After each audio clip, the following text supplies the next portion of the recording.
Hey everyone, how are you? This is your very own Rasheedah Omolade-Sule, and I'm so happy to be here. I have such good news for you all. If this is your first time watching my channel, I want to say welcome. Thank you so much for checking me out. We're going to have so much to talk about in 2022. We're revamping the channel. It's not just going to be marriage talk anymore. It's going to be more of lifestyle, more of talking about manifestation, relationship, health and wellness. So I'm calling the channel Ask Rasheedah.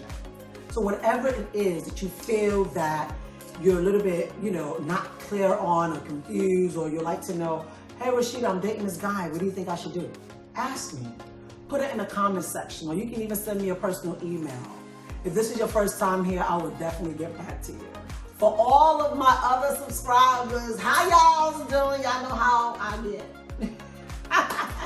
How you all doing? I'm really excited, and I just want to say thank you, and that I appreciate how you guys have stayed with me all these years.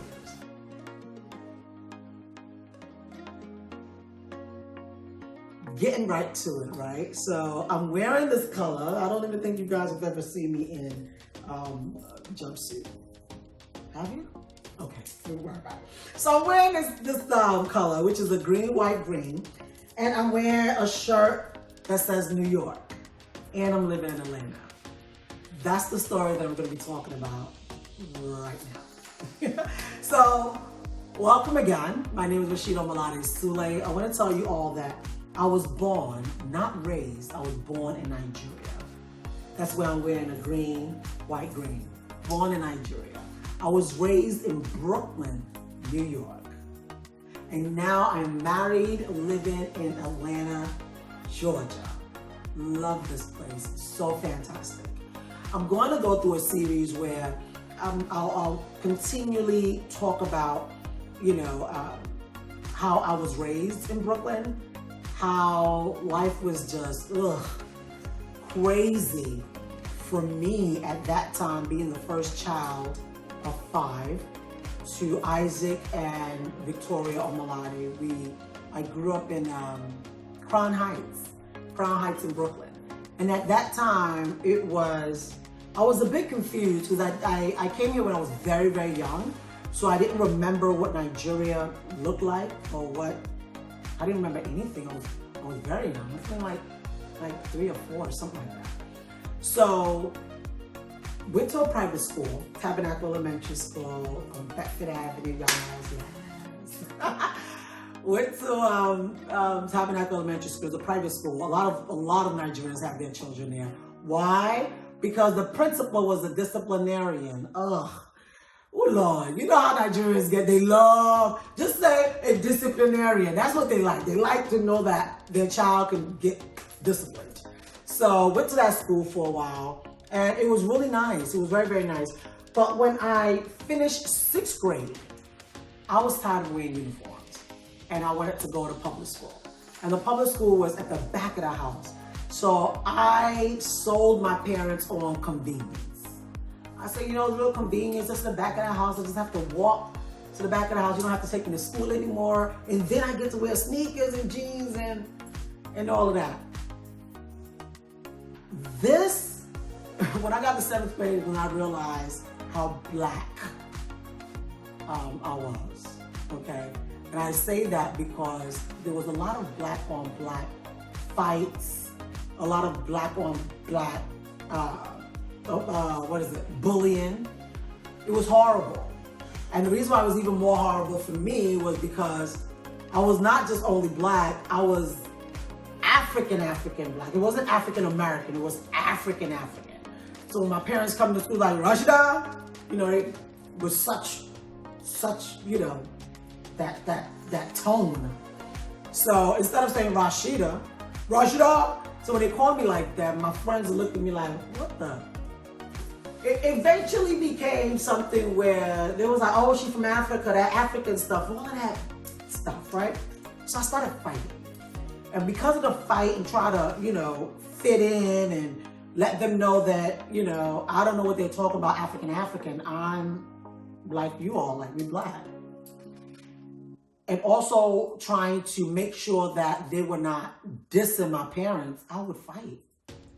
Eventually, my dad decided that it would be nice for me to know where I come from. Because at that time of our life, only thing I knew about Africa is what was being shown on television. And it was children sitting down with flowers all over, not looking too good.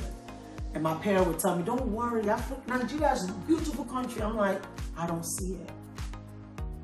Where's the beauty? So my dad decided that it would be nice for me to go home and visit. They didn't tell me. They snuck me here. They didn't tell me. They didn't let me know that I was going to stay. They just said I was going to visit my grandmother.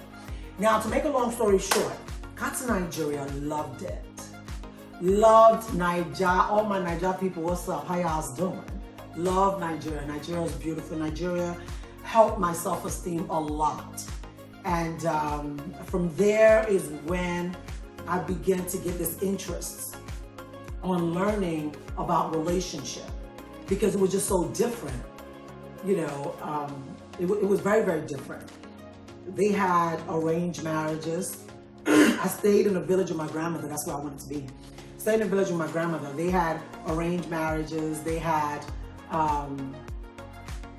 men that had several wives. I didn't understand that because I knew that couldn't happen in New York. I eventually went to boarding school. Loved boarding school.